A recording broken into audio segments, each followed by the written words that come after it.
ఈ smaller grades అన్నీ కూడా చైనా మార్కెట్కి మనం ఎక్కువ చేస్తుంటాం. సో దానికి యూఎస్ఏకి పెద్ద మెటీరియల్ వెళ్ళిపోయినా స్మాల్ మెటీరియల్కి చైనా మార్కెట్ మనం చేస్తాం. చైనా మార్కెట్ కూడా ఈ మధ్యకాలంలో వాళ్ళు మనకి తెలుసు కదా, ఇప్పుడు మనం కోవిడ్ గైడ్లైన్స్ అన్ని పాటిస్తున్నాము. దీంట్లో టోటల్గా దేశవ్యాప్తంగా 127 కంపెనీలని సస్పెండ్ చేశారు వాళ్ళు. అంటే వాళ్ళు చైనా ఇప్పుడు ఎక్స్పోర్ట్ చేయలేదు. సో మనకి యుఎస్ఏ, EU, చైనా ఈ 3 కూడా చాలా మంచి మార్కెట్. జపాన్. సో మనకి ఈ మెయిన్గా ఈ స్మాల్ మార్కెట్స్ అన్నీ కూడా మనం చైనా మార్కెట్ చేసుకుంటాం. అలాంటి మార్కెట్లు ఈవేళ మన దగ్గర వాళ్ళు సరుకు తీసుకోవట్లేదంటే సో ఆ మెటీరియల్కి డిమాండ్ తగ్గిపోతుంది, ప్లస్ ఎత్తుకోవడం చాలా కష్టం. సో అందు గురించి మన గవర్నమెంట్ వాళ్ళు కూడా వాళ్ళని ఎంతో కొంత రాజీ పడే విధంగా చేస్తున్నారు. అయితే అందులోనూ 105 కంటైనర్స్ కోవిడ్ డిటెక్ట్ అయిందని ఆపారు. అందులోనూ 85 కంపెనీస్ని ఇన్స్పెక్షన్ చేశారు వాళ్ళు. ఏంటి?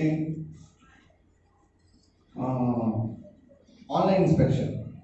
అక్కడ వాళ్ళు ఉంటారు, GACC, చైనా గవర్నమెంట్ వాళ్ళు. ఇక్కడ మనం ప్లాంట్ ఉంటారు.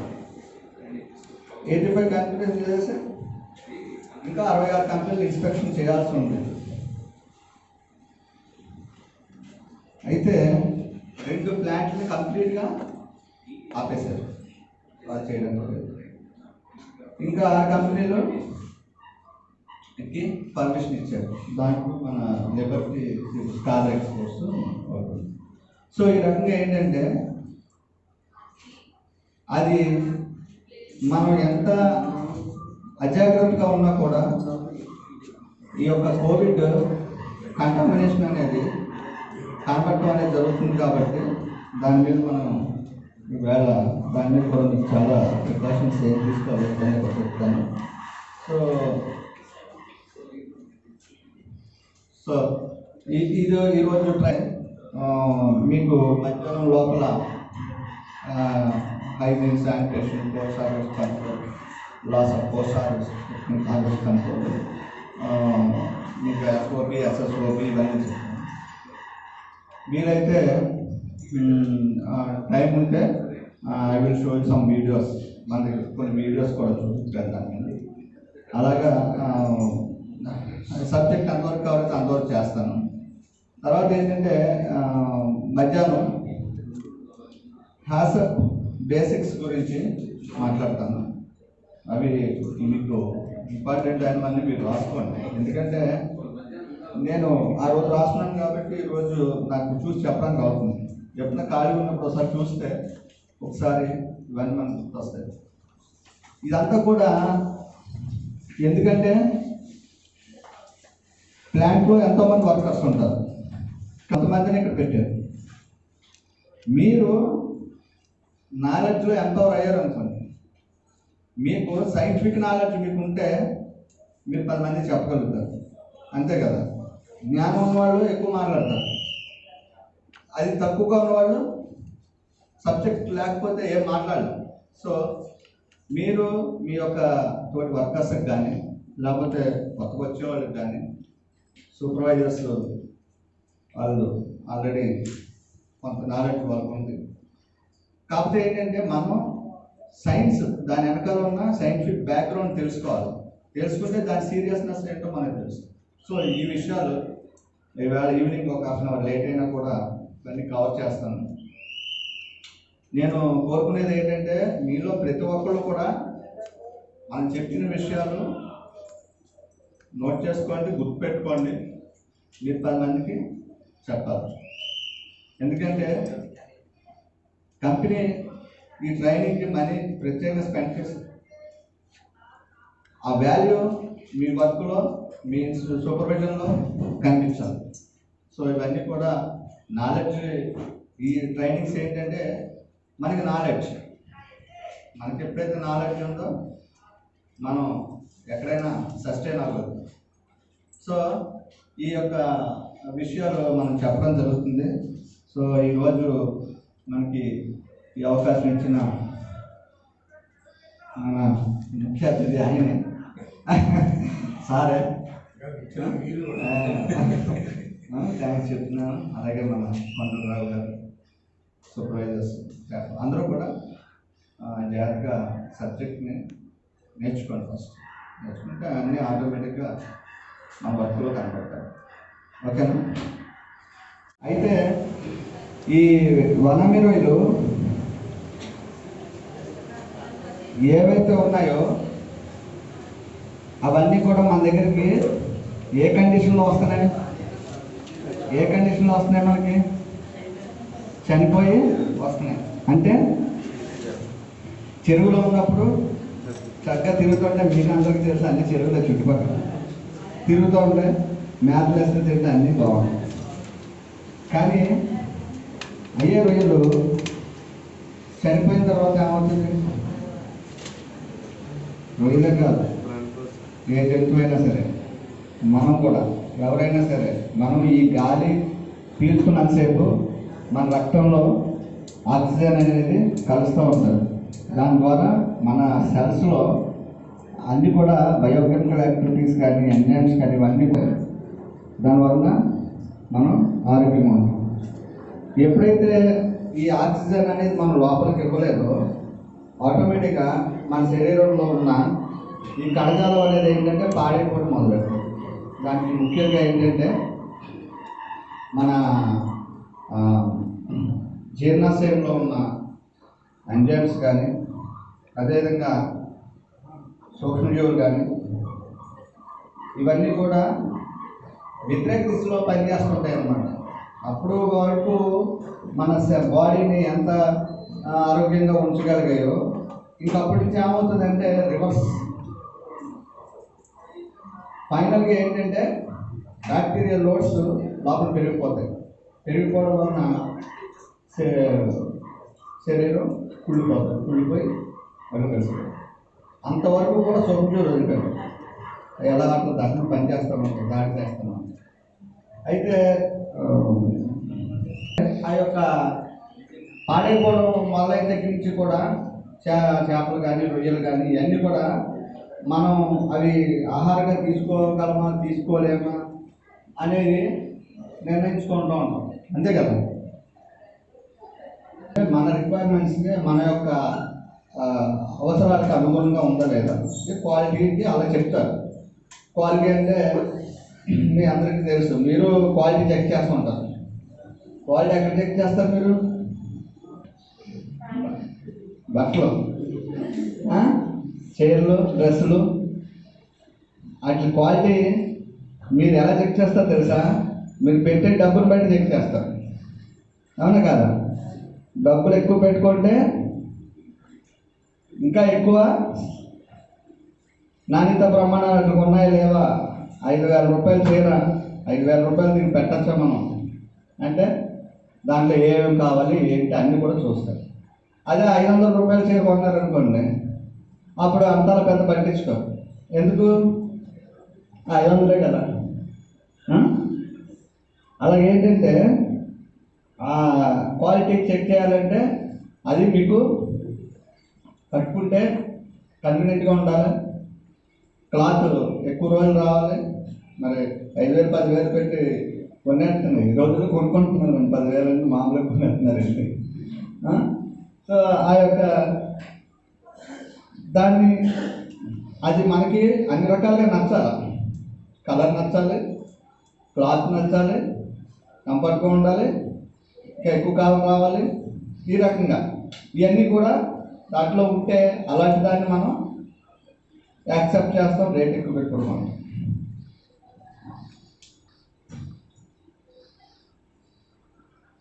అలాగే రొయ్యలు కూడా మనం ఇక్కడ ప్రాసెస్ చేసిన రొయ్యలు వేరే వేరే దేశాలు వెళ్తున్నాయి. అవునా? అయితే ఆ దేశాలు వాళ్ళు ఎందుకు, ఆ దేశాల మీద మనం ఆధారపడ్డాం. మనం ఎందుకు ఇంత కష్టపడి రొయ్యలు పండించి వాళ్ళకి తగ్గట్టుగా వాళ్ళు పెట్టిన నాణ్యతా ప్రమాణాలు అని లోపల మీరు చేసే ప్రతి పని కూడా ఆ కంట్రీల వాళ్ళు నిర్దేశించినవే. అలాగా చేస్తేనే ఆ కంపెనీ నుంచి సరుకు వాళ్ళ దేశం పంపించడానికి మనకు అర్హత ఉంటుంది, లేకపోతే విదేశాలు పంపడానికి ఉండదు. ఇప్పుడు EU కంట్రీస్ వాళ్ళ రెగ్యులేషన్స్ వేరే ఉంటాయి, USA వాళ్ళ రెగ్యులేషన్స్ వేరే ఉంటాయి, జపాన్, చైనా. ఈ దేశాల వాళ్ళు ఏంటంటే ఈ మత్స్య ఉత్పత్తుల మీద ఎక్కువ ఆధారపడతారు. వాళ్ళకి ఈ రొయ్యలు, సముద్రంలో చేపలు ఉన్నాయి, ఈ ఏంటంటే వాళ్ళకి ఎక్కువ మొత్తంలో కావాలి, వాళ్ళు ఎక్కువగా తింటున్నారు. అయితే వాళ్ళకి కావాల్సిన విధంగా మనం ఇక్కడ తయారు చేయడం కోసం ఈ ప్లాంట్లో నుంచి మొత్తం మనం ఎక్కడి నుంచి వెళ్ళాలి, ఎక్కడి నుంచి బయటకు రావాలి, లోపల ఏమేమి ఉండాలి, ప్రతి చిన్న వస్తువు కూడా వాళ్ళు నిర్ణయించబడిన ఆదేశాలకు అనుగుణంగానే మనం ఇక్కడ చేసాం. వాళ్ళు కూడా మధ్యలో వచ్చి స్టాండర్డ్స్ ఉన్నాయో లేవో చెక్ చేసుకుంటారు. అయితే దీంట్లో మనం వాళ్ళకి అమ్ముతున్నాం అంటే దానివల్ల మనకు ఉపయోగం ఉంది కదా. ఎలా ఉంది ఉపయోగం చెప్పండి.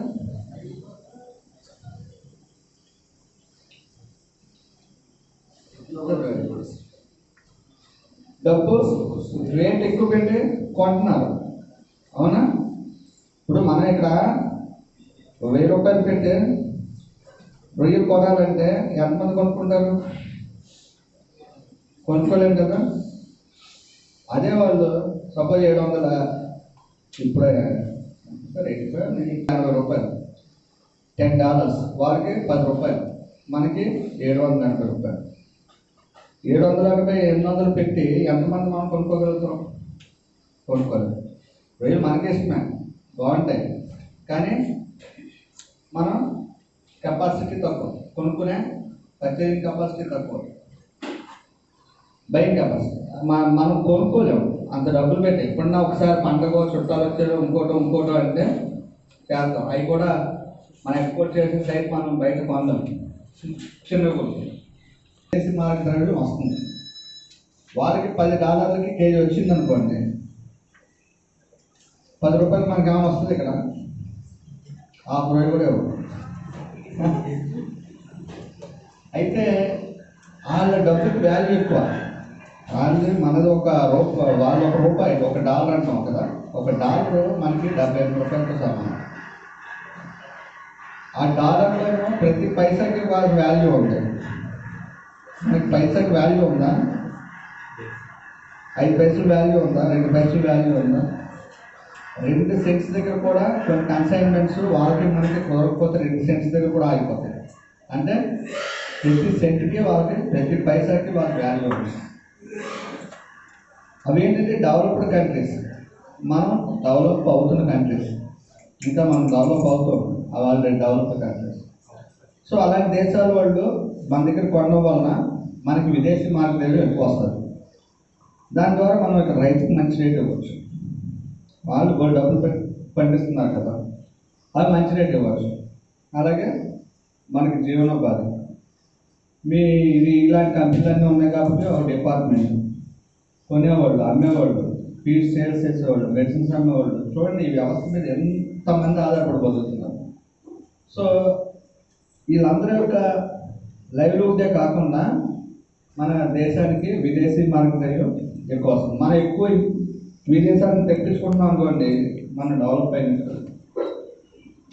మనం విదేశాలకు ఎక్స్పోర్ట్ చేస్తున్నాం అనుకోండి, అది మన గ్రోత్. సో వాళ్ళు ఏంటంటే ఆ డబ్బు పెట్టుకుని కెపాసిటీలో ఉన్నారు కాబట్టి అలాంటి దేశాలకు ఆధారపడి మనం పంపిస్తున్నాం. అయితే మనం ఇందాక చీరలు చెప్పాను, అలా కాకుండా ఈ చేపలు, రొయ్యలు ఉన్నాయనుకోండి, మనం ఏం చేస్తాం? మనం కొనుక్కుంటే ల్యాబ్లో పరీక్ష చేస్తామా? ఇలా లోపల ల్యాబ్లో చెక్ చేస్తామా? ఏం చేయం కదా. మరి మనం కొనుక్కుంటున్నాం,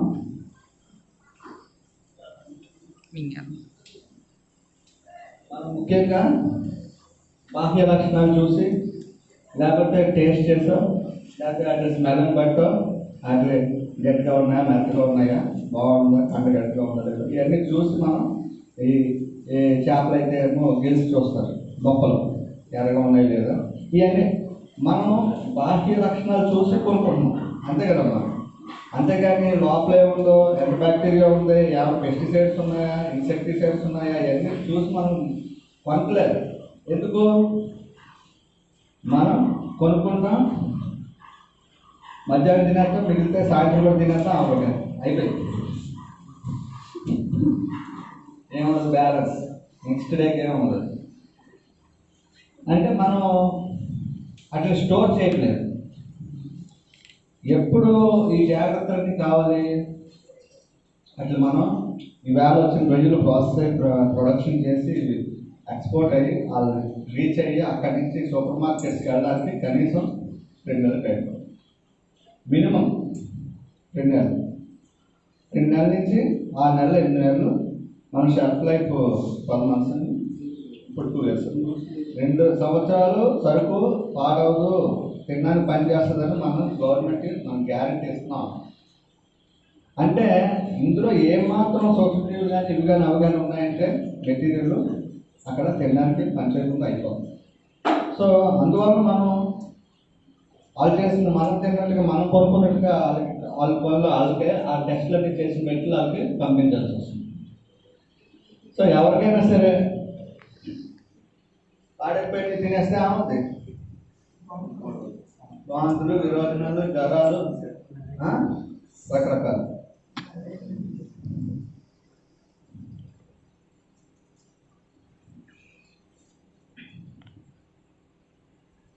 అవి చూడండి సూక్ష్మజీవులు ఎంజైమ్స్ ఎక్కడ ఉంటాయంటే ఇవి చేపకి శరీరం పైన ఉంటాయి లోపల ఉంటాయి. చేప అంటే రొయ్యైనా చేప అయినా మధ్య తల్లి. ఈ అపశుభ్రమైన ప్రదేశాల్లో సూక్ష్మజీవులు అనేవి చాలా విపరీతంగా పెరుగుతుంటాయి. అయితే సూక్ష్మజీవుల్లో కూడా 2 రకాలు ఉన్నాయి. ఏంటి? మనకి ఉపయోగపడే సూక్ష్మజీవులు, మనకి హాని కలిగించే సూక్ష్మజీవులు.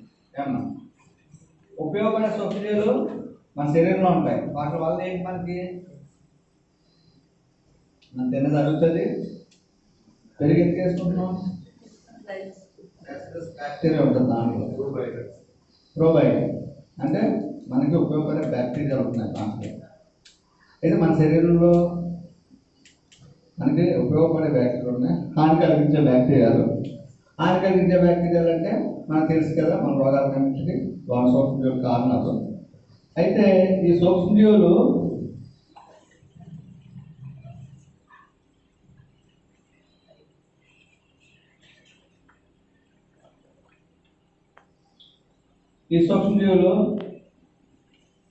హాని కలిగించే సూక్ష్మజీవులు ఏదైతే ఉన్నాయో బయట వాతావరణంలో ఎక్కడెక్కడ ఉంటాయి చెప్పండి. సూక్ష్మజీవులు ఏమన్నా చూసారు? ఎక్కడన్నా సూక్ష్మజీవులు చూసారా?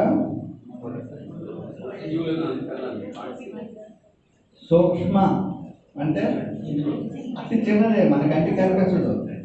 మన ల్యాబ్లో మైక్రోస్కోప్స్లోను అది కూడా క్వాలిటీసే కనబడుతుంది. ఎలక్ట్రానిక్ మైక్రోస్కోప్లో అయితే బ్యాక్టీరియాని షేప్ మనం చూడగలుగుతాం. అయితే ఈ సూక్ష్మజీవులు ఎక్కడ ఉంటాయంటే వాతావరణంలో, గాలిలో ఉంటాయి, నీళ్ళలో ఉంటాయి, తినే ఆహారంలో కూడా ఉంటాయి. సో ఇవి ప్రతి చోట ఉంటాయి. అయితే ఈ సూక్ష్మజీవులు మన వల్ల మనకి నష్టం ఏంటంటే సూక్ష్మజీవులు మన శరీరంలోకి వెళ్ళి మన శరీరంలో మన కణజాలాన్ని అయితే ఇంత అవి కూడా వేస్ట్ వదిలేస్తాయి. ఆ వేస్ట్ పాయిజన్ అన్నమాట. Waste poison. కొన్ని బ్యాక్టీరియాల దాకా అవి వదిలిన పాయిజన్ మనం తట్టుకుంటాం. అయితే వాటి సంఖ్య ఎక్కువైపోయింది అనుకోండి, సో మనకి ఆ పాయిజన్ మనం తట్టుకోలేదు. అది మనకి రకరకాల జ్వరాల కింద వీటి కింద వస్తూ ఉంటుంది. అయితే బ్యాక్టీరియాలు సూక్ష్మజీవులు అనేవి ఎక్కడెక్కడ హాయిగా ఉంటాయి, ఎక్కడ కష్టం భరించలేకుండా ఉంటాయి. అంటే చూడండి, ఇప్పుడు ఈ వాతావరణం ఎలా ఉంది, మనం కంఫర్టబుల్గా కూర్చోవచ్చు, బాగుంది, అంత బాగుంది. ఇదే ఇందాక కాసేపు మ్యాంగోలు ఉంటున్నాం, ఎలా ఉంది, ఎప్పుడు మేము లోపలికి వెళ్ళిపోతాం. అంటే ఏంటి, కొద్దిగా కూడా అది కంఫర్ట్ జోన్ ఉంటుంది.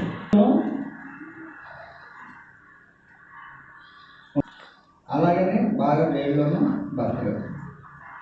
మామూలు వాతావరణం 35-36 డిగ్రీల సెంటిగ్రేడ్ మన శరీర ఉష్ణోగ్రతలు, వాటికి చాలా కంఫర్టబుల్ టెంపరేచర్. మరి ఏసీలోనూ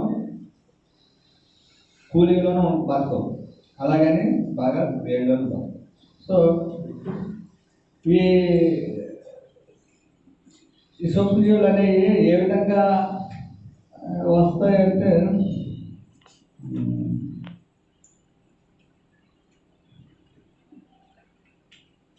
సూక్ష్మజీవులు మనం తినే ఆహార పదార్థానికి ఏ విధంగా అనుకుంటున్నాయంటే, దేనివల్ల అంటే మనం హ్యాండిల్ చేసే విధానం. ప్రాసెసింగ్లో ఉంటారు. ప్రాసెసింగ్లో మెటీరియల్ గ్రేడింగ్ చేసేవాళ్ళు కానీ, పీలింగ్ చేసేవాళ్ళు కానీ, వాళ్ళు ప్రతి పీసు టచ్ చేస్తారు. సూపర్వైజర్ టచ్ చేస్తారా? ఎప్పుడో ఒకసారి అవసరాన్ని బట్టి. అదే మన కంపెనీ ఎండీ గారు ఉన్నారు, ఆయన ఎందుకంటే ఆయన క్వాలిటీ చెక్ చేసి చెప్పడానికి చాలా మంది అలా చేసి చూస్తారు. అంటే ఎక్కువ మెటీరియల్ హ్యాండిల్ చేసేవాళ్ళు ఎవరైతే ఉన్నారో వాళ్ళ ద్వారానే ఈ బ్యాక్టీరియా కంటామినేషన్ అనేది జరుగుతూ ఉంటుంది.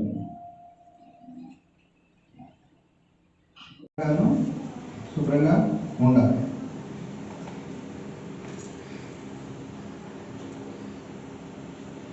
మెయిన్గా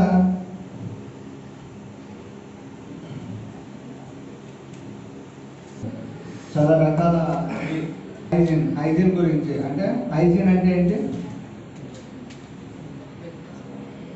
శానిటేషన్ అంటే మన చుట్టుపక్కల వాతావరణం కూడా శుభ్రంగా ఉండాలి. లేకపోతే వాటి వల్ల కూడా మనకు సూక్ష్మజీవులు ఇవన్నీ కూడా ఎక్కువైపోతాయి. అందువల్ల పరిసరాలు పరిశుభ్రంగా ఉండాలి. అలాగే వ్యక్తిగతంగా పరిశుభ్రంగా ఉండాలి.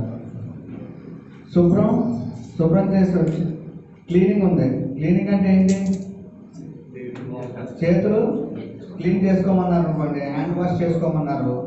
హ్యాండ్ వాష్ చేసుకుంటే మనం సోప్తో క్లీన్ చేసేసుకున్నాం అనుకోండి, ఏమైంది, కేవలం మట్టి అలా దుమ్ము ధూళి ఉంటే పోతాయి. శానిటైజర్స్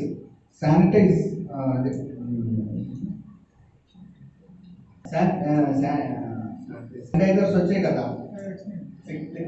అందరం శానిటైజ్ చేయడం అంటే పరిశుభ్రం చేయడం అంటే సూక్ష్మజీవులు కూడా లేకుండా శుభ్రం చేసుకోవడం. అయితే మీరు బయట వాష్ బేసిన్ దగ్గర చేతులు వాష్ చేసుకుని లోపలికి వెళ్ళిన తర్వాత లోపల కాళ్ళు ఫుట్ డిప్లో ఉంచుతారు, చేతులు హ్యాండ్ డిప్లో ఉంచుతారు. అవునా? చేతులు హ్యాండ్ డిప్లో ఉంచినప్పుడు ఏం జరుగుతుంది, దాంట్లో ఏముంటుంది చెప్పండి, క్లోరిన్. ఎంత ppm ఉంటుంది క్లోరిన్? హ్యాండ్ డిప్లో ఎంత ఉండాలి, 50 ppm. ఇప్పుడు 20 ppm. 20 ppm దాంట్లో ఏముంటుంది, క్లోరిన్. ఏంటి, క్లోరిన్. 20 ppm అయిపోయిన తర్వాత 50 ppm అయిపోయిన తర్వాత నార్మల్ వాటర్లో అంటే లెస్ దాన్ 2 ppm ఉంటుంది, మనం తాగిన కూడా ఇవ్వం ఆ నీళ్ళు. అదే క్లోరిన్ మంచిది కాదని ఎక్కువ వాడేసి ఆ మెటీరియల్లోకి వెళ్ళిపోయింది అనుకోండి, మెటీరియల్ అంతా కూడా క్లోరిన్ స్మెల్ వచ్చేసి అటువంటి కూడా మోషన్స్ అయిపోయింది. ఎక్కువ క్లోరిన్ డోసెస్ కూడా పనిచేయదు. మెడిసిన్ మంచిదని ఒకటి వేసుకుంటే పర్లేదు, 10 వేసుకుంటే ఆ రకంగా ఏంటంటే ఈ యొక్క క్లోరిన్ ఏదైతే వాడుతున్నామో మనం చూడండి, దోమలు దోమలు కనపడితే మనం చంపగలం. ఎందుకు? కనపడతాయి కాబట్టి. కనిపించిన సూక్ష్మజీవులు మనం ఎలాగ చంపుతాం? మనకి శత్రువు కనబడితే చంపుతాం. మన వాళ్ళు అందరూ కూడా కనిపించని శత్రువుతో పోరాడారు. ఎన్ని సంవత్సరాలు? 2 years. కనిపించని శత్రువుతో పోరాడి రోజున ఇక్కడ నిలబడ్డాం. పోరాడలేని వాళ్ళు నిలబడారు. అయ్యే సూక్ష్మజీవులు. అదే వైరస్, బ్యాక్టీరియా, వైరస్. అయితే ఈ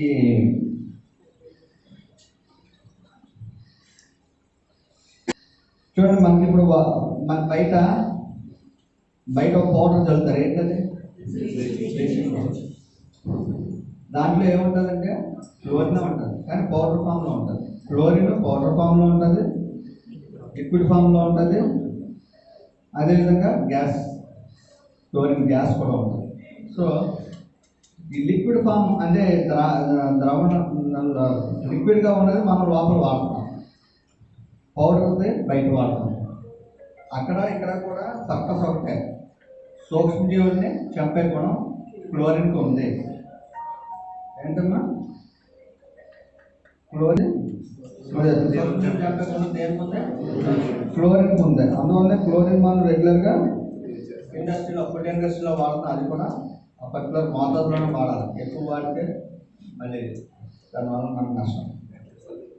సో ఈ క్లోరిన్ మనకి నష్టం లేదు. అదేవిధంగా సూక్ష్మజీవులకి, కనిపించిన సూక్ష్మజీవులు కూడా చచ్చిపోతాయి. చేతులు మీరు హ్యాండ్ వాష్ చేసుకున్నప్పుడు లిక్విడ్ సోప్తో చేతులు కడుక్కుంటారు, అవునా? అసలు చేతులు ఎలా కడుక్కుంటారు చెప్పండి? ఒకటి చెప్పండి. హ్యాండ్ వాషింగ్ ఒక ప్రొసీజర్ ఉంది.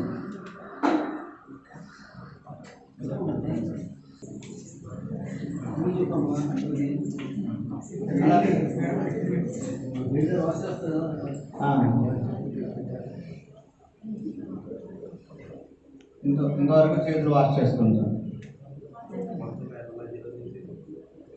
ఫస్ట్ ఎంటర్ అయినప్పుడు ఏం చేస్తారు? లోన్కి ఎంటర్ అయినప్పుడు ప్రీ ప్రాసెసింగ్ మన ఇది ఉంది కదా, చేంజ్ రూమ్స్లో మనకి అవన్నీ తర్వాత లోపలికి ఎంటర్ అయిన తర్వాత ఫస్ట్ మనం చేతులు కడుక్కోవాలి.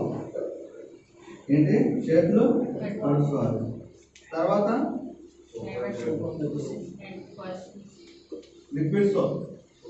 లిక్విడ్ సోప్తో చేతులు శుభ్రంగా కడుక్కోవాలి. తర్వాత రోగంతా పోయేంత వరకు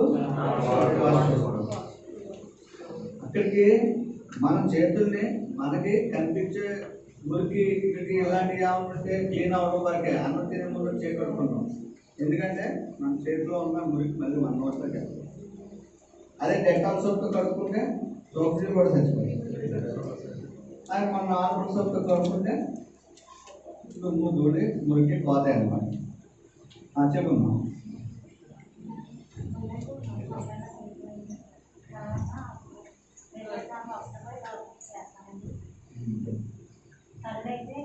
ఒకసారి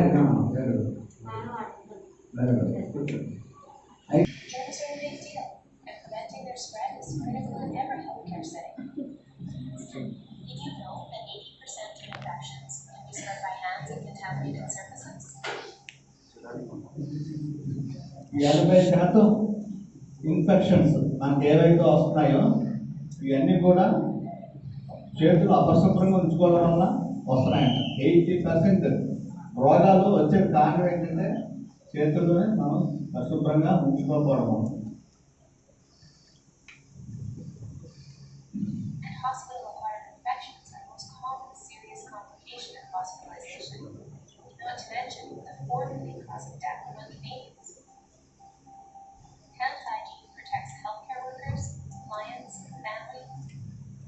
మన చేతులు పరిశుభ్రంగా ఉంటే మనకి ఆరోగ్యానికి మంచిది. ఇదే వ్యక్తిగత పరిశుభ్రత కింద వస్తుందమ్మా. వ్యక్తిగతంగా ఎవరికాలు పరిశుభ్రంగా ఉండాలి. అయితే మన ఇది మన ఆరోగ్యానికి మంచిది, మన ఫ్యామిలీ మెంబర్స్కి మంచిది, మన ఇంటికి వచ్చి చుట్టాలకు మంచిది, మనం సప్లై చేసే క్లయింట్స్కి కూడా మంచిది. ఎందుకంటే దీనివలన మనం ఎలా పడితే అలాగా వడ్డేసి పెట్టేసాం అనుకోండి, ఇంకా చుట్టాలు మంది రాదు. చుట్టాలు రాకూడదంటే ఎలా పడితే అలా వండేది ఇంక రాగాడు. ఎందుకంటే వచ్చి వాళ్ళు ఈరోజు హాస్పిటల్లో జాయిన్ అయితే మళ్ళీ ఇంటికి వెళ్ళకూడదు అనుకుంటారు కదా. అలాగా చూడండి, ఇది సూక్ష్మజీవి.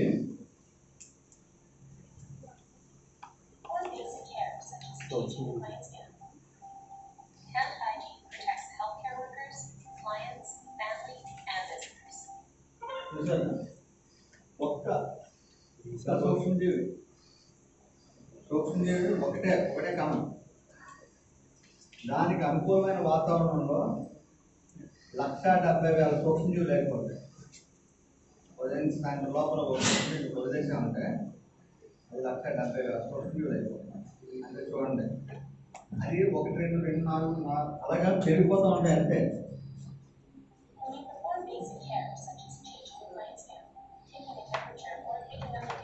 ఇది ఎలక్ట్రాన్ మైక్రోస్కోప్లో తీసింది అనమాట. అది real video. Clean hands save lives.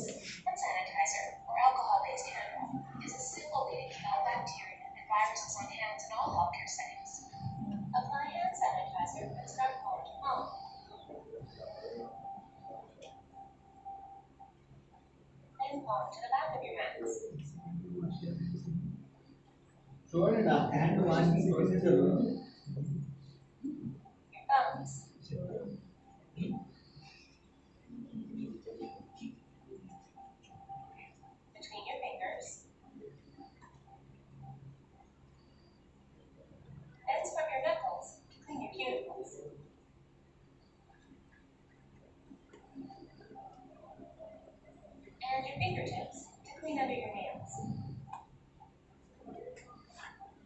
Sanitizer should remain wet on your hands for at least 15 seconds in order to be effective.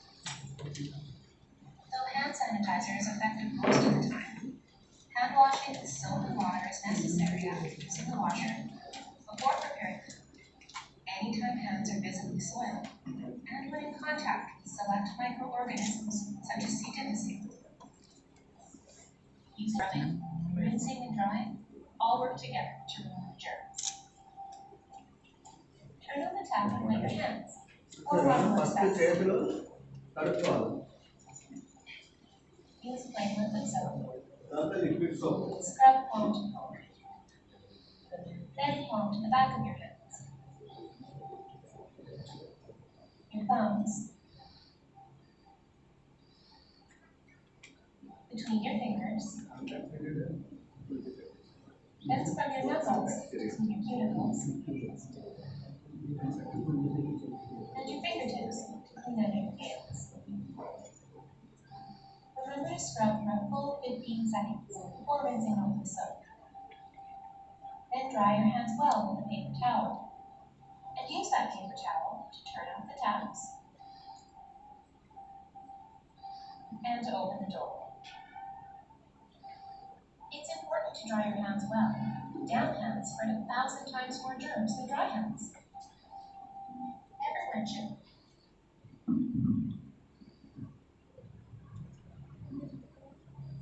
ఎప్పుడెప్పుడు చేతులు కట్టుకోవాలంటే, మనకి మురికి చేతులకు మట్టి పెట్టి అనుకున్నప్పుడు, వాష్రూమ్కి వెళ్ళొచ్చిన తర్వాత, అయితే తుమ్ము కానీ దగ్గు కానీ వచ్చిన చేతులు అర్థం పెట్టు. అలాగే before eating and preparing food, అన్నం బాయిల్ తయారు చేసినప్పుడు కానీ ఇలా తినేటప్పుడు కానీ చేతులు శుభ్రం చేసుకోవాలి. అలాగే గార్బేజ్ వేస్ట్ అయ్యి మనం ఉంచుకున్నాం అనుకోండి, గార్బేజ్లో సబ్స్టిట్యూట్ సాంద్రత ఎక్కువ ఉంటుంది కాబట్టి చేతులు కట్టుకోవాలి. ఇలాంటి పరిస్థితుల్లో చేతులు మంచిగా కట్టుకోవాలి. అయితే మనకి ఎందుకు hand washing, hand washing day కూడా ఉంది. World hand washing day, world mother's day, lovers day, children's day ఎలాగ ఉన్నాయో అలాగే వరల్డ్ హ్యాండ్ వాషింగ్ డే. ఎందుకంటే చేతుల యొక్క పరిశుభ్రత గురించి తెలియపరచడం కోసం దానికి అంత ఇంపార్టెన్స్ ఉందన్నమాట. సో అది మన ఫుడ్ ఇండస్ట్రీలోకి వచ్చేసరికి ఏంటంటే వాళ్ళు ఇక్కడివరకే కడుక్కున్నారు, మనం ఎందుకు మన లోపల ఫుడ్ హ్యాండిల్ చేస్తున్నాం. వాళ్ళు వేరే వేరే పనుల్లో ఉంటే ఇదివరకు అంతా కూడా మనం కూడా ఇంతవరకే చెప్పుకోవాలి, కానీ ఇప్పుడు మ్యాక్సిమం వాష్ చేస్తుంది. అయితే దీంట్లో ప్రొసీజర్ ఉందమ్మా. ఆ ప్రొసీజర్ ఒకసారి మీరు ఆ ప్రొసీజర్ ఎలాగో చూడండి. కడుక్కోవాలి, ఎందుకంటే మనం కట్ చేసుకోకపోతే సోపు అన్ని భాగాలకి అంటుకోదన్నమాట. చేతులు కడుక్కున్న తర్వాత అప్పుడు మనం లిక్విడ్ సోప్ తీసుకుంటాం, అవునా? లిక్విడ్ సోప్ తీసుకున్న తర్వాత దాన్ని బాగా చేతులు అన్ని భాగాలకి ఆ లిక్విడ్ సోప్ అంటుకోవాలి. మన వాళ్ళు ఏం చేస్తారు చూసా, ఎవరు లేరు కూడా లిక్విడ్ సోప్ కూడా పెట్టలేకపోతారు. సూపర్వైజర్ నుంచి ఎవరు ఉన్నారనుకోండి పెడతారు, వాష్ చేసి వెళ్ళిపోతారు. ఇప్పుడు పుట్టిప్పుడు చిన్న పెద్ద పెట్టేశాడు, అది పుట్టిప్పుడు కాలు ముంచరు, పుట్లే కదా ముంచుకోవచ్చు కదా, ముంచరు పెద్ద చేసి వెళ్ళిపోతాం.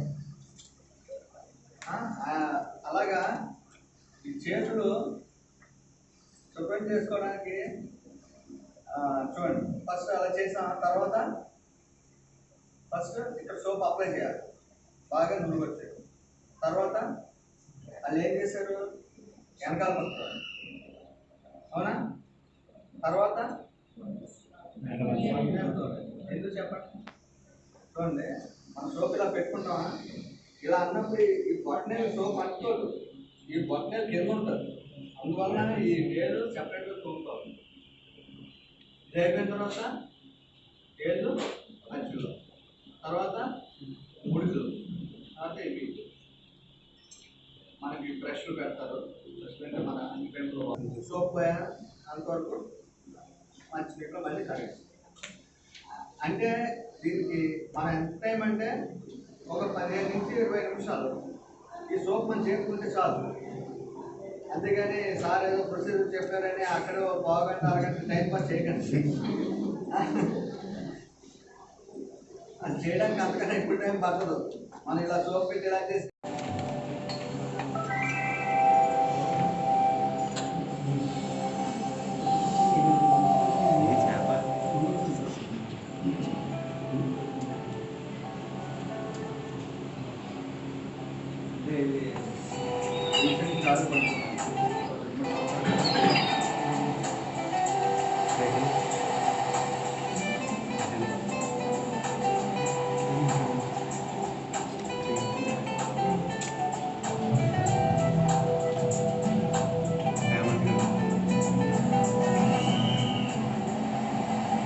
ప్రపంచ సముద్ర ఆహారపు మార్కెట్లో భారతదేశానికి అతిపెద్ద స్థానం.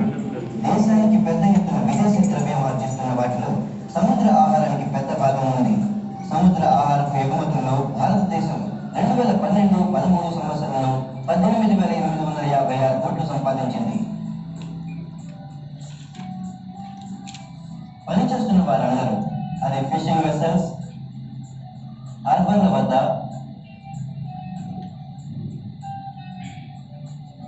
ఫీలింగ్ షెడ్స్లోనూ లేదా ప్రాసెసింగ్ ఫ్యాక్టరీలోనూ పనిచేస్తున్న మన దేశం నుంచి నాణ్యమైన సముద్రపు ఆహారపు ఎగుమతుల్లో ముఖ్య పాత్ర పోషిస్తున్నారు. అయితే సముద్ర ఆహార పదార్థాల ఫ్యాక్టరీల పాత్ర ఎంతో ప్రాముఖ్యత కలిగి ఉంటుంది. ఎందుకంటే చేపలు మొదలైనవి ఎగుమతుల కోసం శుభ్రం చేసి ప్యాక్ చేయబడతాయి.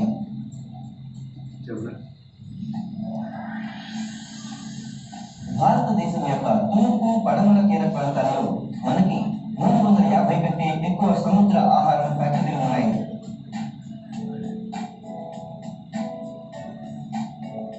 మన దేశం నుండి సముద్ర ఆహారం ఉత్పత్తులను దిగుమతి చేసుకునే దేశాల్లో ప్రముఖమైనవి యూరోపియన్ దేశాలు, అమెరికా, జపాన్ మరియు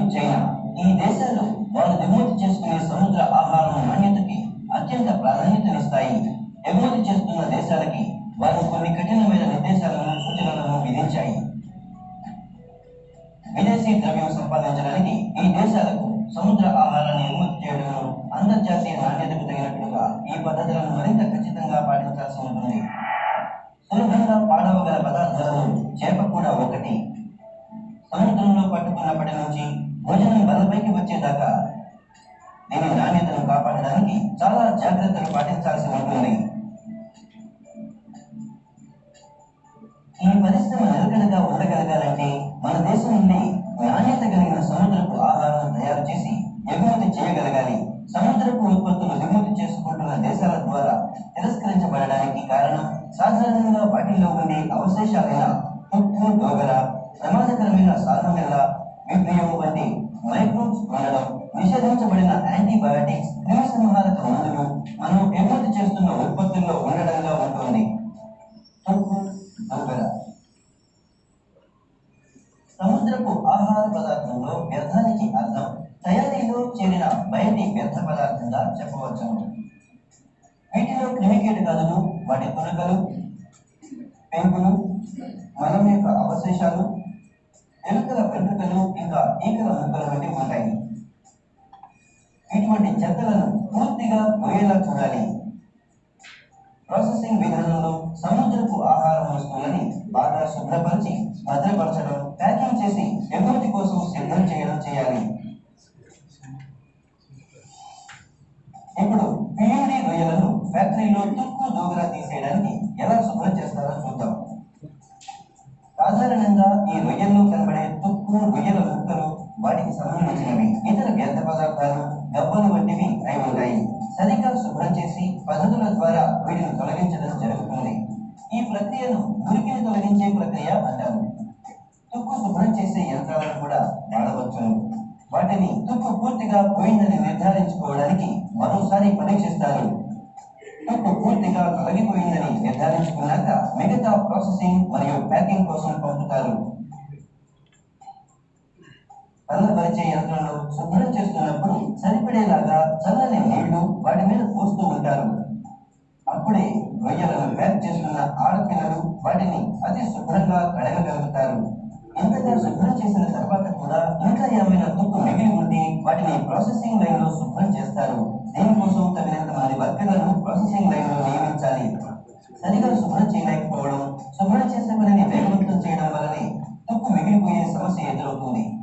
గుర్తుంచుకోండి, ఎక్కువ మొత్తంలో నాసిరకం వస్తువులు సిద్ధం చేయడం కంటే నాణ్యత కలిగిన వస్తువులను ఉత్పత్తి చేయడానికి శుభ్రత కోసం నిర్దేశించిన నాణ్యత ప్రమాణాలను పాటించడం ఉత్తమం. తొక్కలను వలవడంలో సరైన జాగ్రత్త తీసుకోవడంతోనే తుక్కును తగ్గించే ప్రక్రియ ప్రారంభమవుతుంది. సముద్ర ఆహారానికి ఎదురయ్యే మరో పెద్ద సమస్య మైక్రోబ్స్ వల్ల వచ్చే అపరిశుభ్రత. మైక్రోబ్స్ మన కళ్ళకి కనిపించవు. ఖచ్చితమైన శుభ్రతను పాటించడమే దీనికి సరైన పద్ధతి. సాల్మొనెల్లా, విబ్రియో, ఈకోలై, స్టెఫిలోకోకస్ వంటి వాటి వల్ల వచ్చే సంక్రమణాలు ఫ్యాక్టరీలో ఉన్న అపరిశుభ్రతతో కూడిన పరిసరాల వల్లనే వ్యాపిస్తాయి. అందుకనే ఈ ప్రాసెసింగ్ లో వాడుతున్న పాత్రలు, యంత్రాలను అతి శుభ్రంగా ఉంచడం చాలా అవసరం. అంతేకాకుండా వర్కర్లు కూడా చక్కటి శారీరక శుభ్రతను పాటించాలి. ప్రాసెసింగ్ ఫ్యాక్టరీలో ఉన్నప్పుడు శుభ్రమైన యూనిఫామ్ ధరించడం తప్పనిసరి. నగలు వేసుకోవడం, గోళ్లకి రంగు వేసుకోవడం వంటివి చేయకూడదు. నెయిల్ పాలిష్ దొరకలు ఆహార ఉత్పత్తుల్లో కనిపిస్తే వాటిని తుక్కుగానే పరిగణించడం జరుగుతుంది. తలకి వల టోపీలు ధరిస్తే వెంట్రుకలు ఆహారంలో పడే అవకాశాన్ని నిరోధించవచ్చు. మైక్రోబ్స్ వల్ల నోటి నుండి, ముక్కు నుండి కారే స్రావాల సంక్రమణాన్ని నిరోధించడానికి మూతి గుడ్డలను కట్టుకోవాలి. ఇటువంటి స్రావాల్లో పాథోజెనిక్ సూక్ష్మజీవులు ఉంటాయి. అందుకని సంక్రమణాలు రాకుండా చూడడానికి అన్ని జాగ్రత్తలు తీసుకోవాలి. ప్రాసెసింగ్ హాల్లోనికి వచ్చే ముందు వర్కర్లు తమ చేతులను శుభ్రంగా సబ్బుతో కడుక్కోవాలి. దాని తర్వాత చేతులను క్లోరిన్ కలిపిన నీళ్లలో ముంచి మరోసారి శుభ్రపరచుకోవాలి. సముద్ర జీవుల వంటి ఆహారాన్ని శుభ్రం చేస్తున్నప్పుడు చేతికి శుభ్రమైన గ్లౌస్ వేసుకోవాలి. మధ్య మధ్యలో కూడా అక్కడ ఉంచిన క్లోరిన్ కలిపిన చిన్న నీళ్ల గిన్నెలో చేతులను ముంచి తీయాలి. దాని తర్వాత మరోసారి మంచి నీళ్లలో ముంచితే అధికంగా ఉన్న క్లోరిన్ వాసన తగ్గుతుంది. అలాగే మరుగుదొడ్డి వాడిన తర్వాత కూడా వర్కర్లు ప్రాసెసింగ్ హాల్లోకి వచ్చే ముందు కాళ్ళు చేతులు శుభ్రంగా సబ్బుతో వృద్ధి కడుపుని క్లోరిన్ నీళ్లలో కూడా ఉంచాలి. యూనిఫామ్ ధరించి మరుగుదొడ్డికి ఎప్పుడూ వెళ్ళకూడదు. అలా చేయడం వలన అపరిశుభ్రత ఎక్కువ అవుతుంది. వర్కర్లు అత్యంత ఎక్కువ శారీరక పరిశుభ్రత పాటించడం చాలా అవసరం. వర్కర్లు ప్రాసెసింగ్ హాల్లో సిగరెట్లు కాల్చడం, పాన్ మసాలా వంటివి తినడం చేయకూడదు. నూతి గుడ్డలు లేకుండా మాట్లాడడం, దగ్గడం, తుమ్మడం వంటి వాటి వల్ల అంటువ్యాధులు వ్యాపిస్తాయి. కాబట్టి అటువంటి అలవాట్లను మానుకోండి. అంటువ్యాధులు ఉన్నవారు తెరుచుకున్న గాయాలు కలిగిన వర్కర్లు ప్రాసెసింగ్ హాల్లోకి రాకూడదు. అక్కడికి వెళ్లే అవసరం లేని వ్యక్తులను ప్రాసెసింగ్ హాల్లోకి రానివ్వకూడదు. ప్రాసెసింగ్ హాల్లో ఒక నియమం ప్రకారం శుభ్రతను పాటించే కార్యక్రమం జరగాలి. టేబుళ్లు, గోడలు, డ్రైనేజీలు, ఫ్రీజర్లు, పాత్రలు, యంత్రాలు, ఇతరమైన రోజు వాడుకునే ఉపకరణాలను ప్రతిరోజు పనికి ముందు తరువాత కూడా శుభ్రపరిచి శానిటైజ్ చేయాలి. ముందుగా నీళ్లు, సబ్బు, డిటర్జెంట్తో శుభ్రపరిచి శుభ్రమైన నీటితో కడగాలి. తర్వాత శానిటైజ్ చేయడానికి క్లోరిన్ నీళ్లతో కడగాలి. ప్రాసెసింగ్ హాల్లోకి బల్లులు, ఎలుకలు, క్రిమి కీటకాలు రాకుండా అన్ని రకాల జాగ్రత్తలు తీసుకోవాలి. అన్ని ద్వారాలను కట్టెలతోనూ ఆకుతెరలతోనూ కప్పి ఉంచితే దోమలు, ఈగలు లోపలికి రాకుండా నివారించవచ్చు. అన్ని కిటికీ తలుపులు నెట్లతో బిగించాలి. అలాగే డ్రైనేజ్ పైపులను కూడా వేలుతో గాని నెట్తో గాని ముగించాలి. ప్రాసెసింగ్ ప్లాంట్ లో ఎలుకలు పడడానికి ఒక పద్ధతి ప్రకారం భూములు సిద్ధంగా ఉంచుకోవాలి. ప్రాసెసింగ్ ఫ్యాక్టరీలోని వ్యర్థాలను సరిగ్గా సేకరించి సరిగ్గా పారేయడం జరగాలి. ఎటువంటి పరిస్థితుల్లోనూ చేపలు, ఇతర జీవుల యొక్క వ్యర్థ పదార్థాలను ఫ్యాక్టరీలో వదిలిపెట్టకూడదు. అలా వదిలేయడం వలన మైక్రోబ్స్ పెరగడానికి, వ్యాపించడానికి కూడా పరిసరాలు అనువుగా మారుతాయి.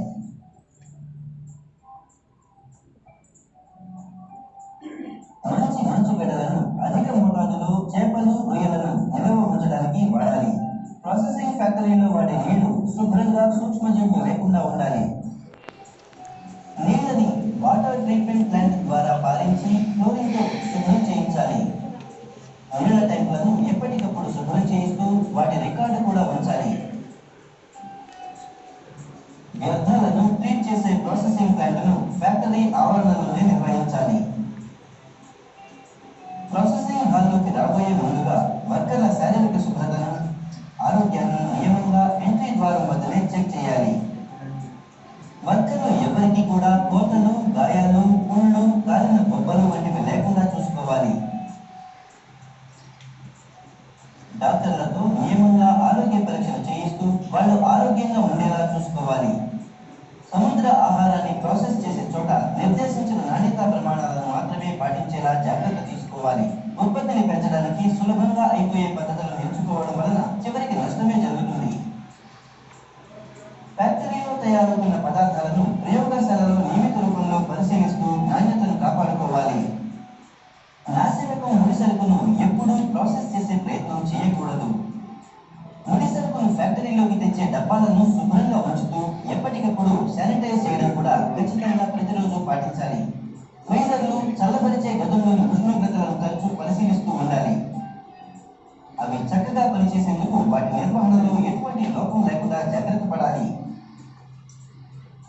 ప్రతిరోజు జరిగే వ్యవహారాలన్నీ రికార్డులను పకడ్బందీగా నిర్వహించుకుంటూ ఉంటే ఉత్పత్తుల నాణ్యతను సంరక్షించడం సులభతరమవుతుంది. వివిధ రకాలైన సముద్రపు ఆహార పదార్థాలు అంటే రొయ్యలు, చేపలు, నత్తగుల్లలు, చేపలు వంటి వాటిని ఒకే చోట ప్రాసెస్ చేయకూడదు. వాటిని విడిగా ప్రాసెస్ చేయడమే ఉత్తమం. చేపలు, వాటికి చెందిన పదార్థాలను చల్లబరిచేందుకు ఫ్రీజర్లో కింద పెట్టకండి. ఈ విధమైన పనుల వలన రోగకారక క్రిములు బాగా పెరిగి ప్రాసెస్ చేయబడుతున్న పదార్థాల నాణ్యతను దెబ్బతీస్తాయి. రసాయనాలు నిల్వ చేసే గది. ప్రాసెసింగ్ ఫ్యాక్టరీలో వాడే రకరకాల రసాయనాలను ఒక ప్రత్యేకమైన గదిలో పొడి రసాయనాలను తడి రసాయనాలను విడివిడిగా పేర్లు రాసి పెట్టి ఉంచాలి. ఆ నదిలోకి ఎలుకలు, బల్లులు, క్రిమి కీటకాలు ప్రవేశించే వీలు లేకుండా జాగ్రత్తలు తీసుకోవాలి. ప్యాకింగ్ ముడి సరుకులు నిల్వ చేసే గది. ప్రాసెస్ చేసిన సముద్ర ఆహారాన్ని నిల్వ చేసేందుకు వాడే పాత్రలు, డబ్బాలు, ప్యాకింగ్ వాడే ఇతర ప్లాస్టిక్ పదార్థాలను శుభ్రమైన ప్రదేశంలోనే నిల్వ చేసి ఉంచాలి. స్టోర్లలో వస్తువులపైన స్పష్టంగా పేర్లను రాసి ఉంచాలి.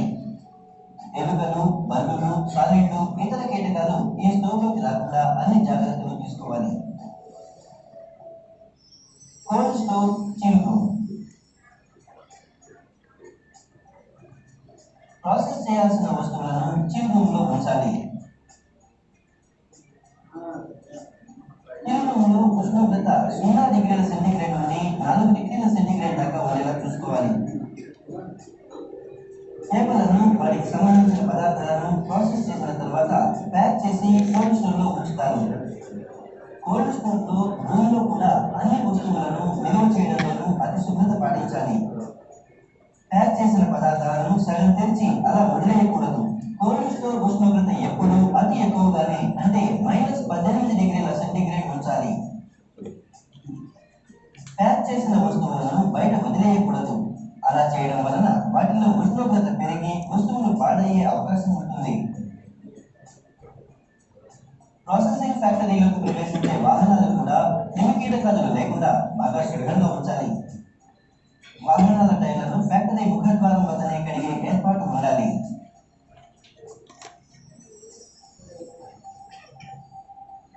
ఈ విధంగా సముద్ర ఆహారం ఫ్యాక్టరీలో నాణ్యమైన శుభ్రతా నిర్దేశాలను పాటిస్తే మంచి నాణ్యత కలిగిన సముద్ర ఆహారం ఉత్పత్తులను తయారు చేసి ఎగుమతుల ద్వారా విదేశీ ద్రవ్యంలో లాభాలను సాధించవచ్చు.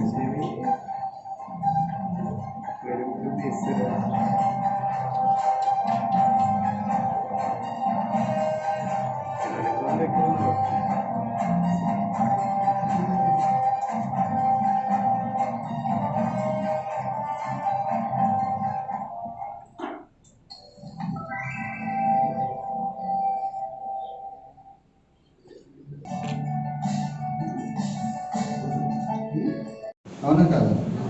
చేస్తూనే ఉంటారు. కాకపోతే ఏంటంటే వాటి ఇంపార్టెన్స్ ఏంటంటే మనకు తెలియాలి. ఈ మధ్యాహ్నం క్లాస్లోనూ నేను డీటెయిల్గా చెప్తాను. ఈ సోషల్ మీడియాలో ఏంటి, ఎన్ని రకాలు ఉన్నాయి, మనకి కంటామినేషన్స్ ఎలా అవుతున్నాయి ఏంటి అని కూడా మధ్యాహ్నం క్లాస్లో డిస్కస్ చేస్తాను. అయితే అది ఎప్పుడో ఓల్డ్ వీడియో అనుకోండి, ఇప్పుడు స్టాండర్డ్స్ వాటికన్నా చాలా బాగున్నాయి. అందులోనూ మన ఆంధ్ర ప్లాంట్స్ అన్నీ కూడా #1 స్టాండర్డ్స్లో ఉన్నాయి. మనం ఇటు వెస్ట్ కోస్ట్ వెళ్ళినా ఈస్ట్ కోస్ట్లో చూసినా ఆంధ్ర ప్లాంట్స్ అంత స్టాండర్డ్స్ అంటే మెయింటైన్ చేయడం కానీ, ఫెసిలిటీస్ విషయంలో కానీ, పాటించడంలో కానీ,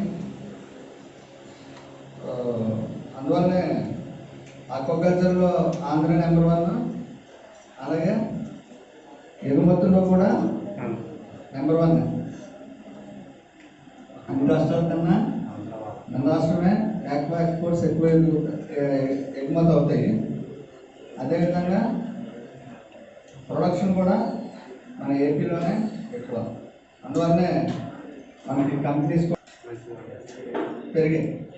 ప్రాపర్గా ఉపయోగించుకోలేదు అనుకోండి, ఆ నెగ్లిజెన్స్ ఎలా ఉంటుందంటే రేపు పొద్దున్న మనకి రిజెక్షన్స్ వస్తూ ఉంటాయి.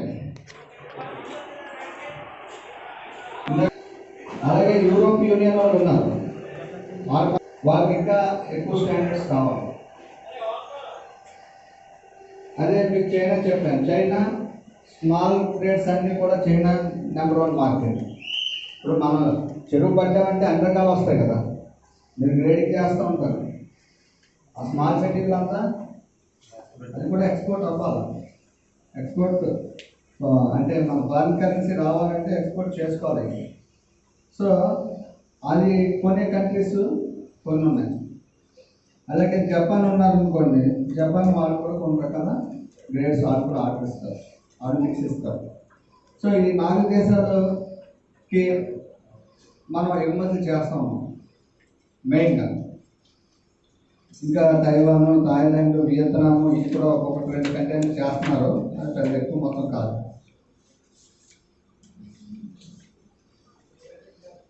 ఈ యొక్క ఫుడ్ ఎలా తెచ్చి పంపించాలి?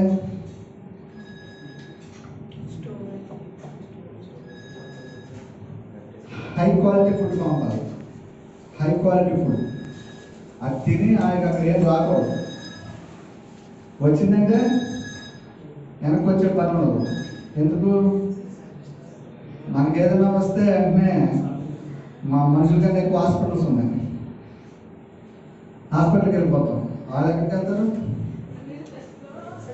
సో వాళ్ళకి చాలా కష్టం. అక్కడ వాళ్ళు తినే ఫుడ్ వలన వాళ్ళకి ఏ విధమైన ఆరోగ్య సమస్యలు రాకూడదని ఈ యొక్క హ్యాసప్ అనేది డిజైన్ చేశారనమాట వాళ్ళకి ఫుడ్ తయారు చేయడం కోసం. సో అది మనకెందుకు పెట్టారంటే ఇది ఫుడ్ ప్రోడక్ట్ కాబట్టి ఈ ఫుడ్ ఇండస్ట్రీస్కి హ్యాసప్ అనేది వర్తిస్తుంది. సో దాంట్లో భాగంగా ఏంటంటే మనకి మెయిన్గా మనకుండే ప్రమాదకాలు అనుకోండి అయితే అవి ఉండడం వల్ల మనకి నష్టం జరుగుతుంది. అలాంటి వాటిని హజార్డ్ అంటాం. అయితే ఇదేంటంటే 3 రకాలు. ఒకటి ఏంటంటే జీవ సంబంధమైనవి ఉంటాయి, ఇంకొకటి రాసాయనిక కలుషితాలు, మూడోది భౌతికంగా కలుషితం అయ్యేది. అయితే వీటిలో ఏంటంటే ఇవన్నీ కూడా ఉపయోగకరమైనది. అయితే మీరు ఏదైతే చెప్పారో ప్రతి పాయింట్ కూడా మేము గేట్ నుంచి స్టార్టింగ్ నుంచి ఈవెన్ సెగ్మెంట్ వరకు ప్రతి ఒక్కటి మనం అందరం ఫాలో చేస్తున్నాం. మనం ప్రతి ఒక్కరు పాటిస్తున్నాం. ఆ ప్రమాణికలు ఏదైతే ఉన్నాయో, ఆ CCP ఏదైతే ఉందో, హజార్డ్ అనాలిసిస్, ఈ HACCP ఏదైతే ఉందో, అలా ఇవన్నీ మనం అందరం ఫాలో చేసుకుంటూ ఇంకా ఈయన ఇచ్చే సలహాలు కూడా మనం ఇంకా పాటిస్తూ ఏదైతే ఉన్నాయో ఆయన ఇంకా మనకి ఈ డిజిటల్లో చూపిస్తూ మనకి అనేక విషయాలు చెప్పడం జరిగింది. సో మనం అందరం పార్టిసిపేట్ చేసిన చాలా సంతోషిస్తూ సెలవు తీసుకుంటాం. Thank you. సో నాకు ఈ అవకాశం ఇచ్చిన మన ఎండి గారికి, అలాగే మేనేజ్మెంట్ స్టాఫ్కి, అలాగే ఈ ట్రైనింగ్ అటెండ్ అయిన అన్ని సెక్షన్స్ నుంచి వచ్చారు. అన్ని సెక్షన్స్ నుంచి రావడం అనేది చాలా గ్రేట్. ఎందుకంటే ఈ ప్రొడక్షన్ యొక్క పర్సెంట్ మాకు తెలియదు, బట్ మేనేజ్మెంట్ స్పేర్డ్ అందరినీ మనకి ఇక్కడ వచ్చే విధంగా చేశారు. సో ఈ ప్రోగ్రామ్ మీరు ఉపయోగించుకున్నందుకు, అదేవిధంగా మాకు ఈ అవకాశం ఇచ్చిన మన యజమానులకి, మన ఎగ్జిబిషన్ కూడా కృతజ్ఞతలు తెలుపుతున్నాము. మీ అందరికీ కూడా మీ పేరులో ప్రింటెడ్ సర్టిఫికేట్స్ వస్తాయి. సార్ వచ్చిన తర్వాత సార్ మీకు ఇంటిమేట్ చేస్తారు. Thank you.